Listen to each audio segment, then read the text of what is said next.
Hello everyone, welcome to Life, Love and the Pursuit of Real Estate.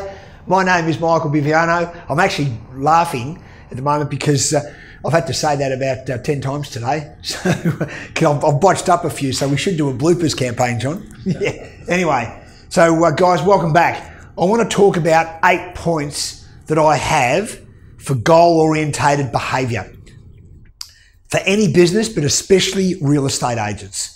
So what I used to do is when I was running my business, there were things that I'd do organically, that they were just in my DNA that I do all the time. I want to run through a few of those just so you can see what I used to do, and maybe some of these skill sets or attributes will come to you or you want to implement in your daily routine or weekly routine for what I believe to be success or goal-orientated behaviour.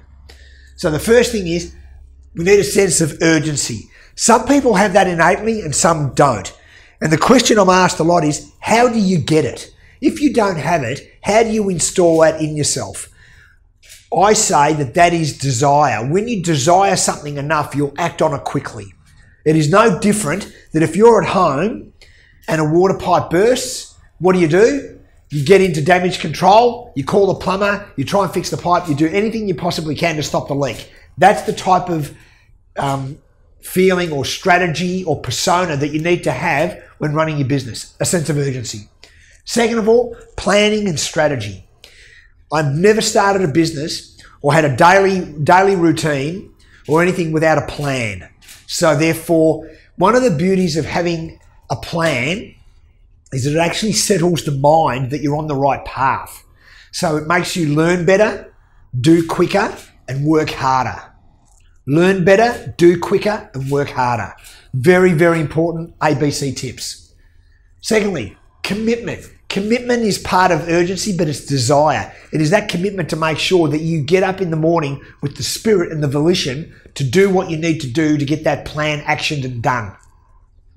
Involvement. Never ever have a plan or a focus without the involvement of the people you need that help you carry that out. Right? So communication is very, very important. Enthusiasm pretty much speaks for itself. Direction and leadership. My grandfather used to say to me, there can only be one driver of the bus. That's pretty much right. So therefore, there is always one linchpin that carries the load. And in most businesses, it's a CEO, MD, manager, sales manager, whatever it might be. So therefore, direction needs to be constant and it needs to be done with a deliberate intent of success.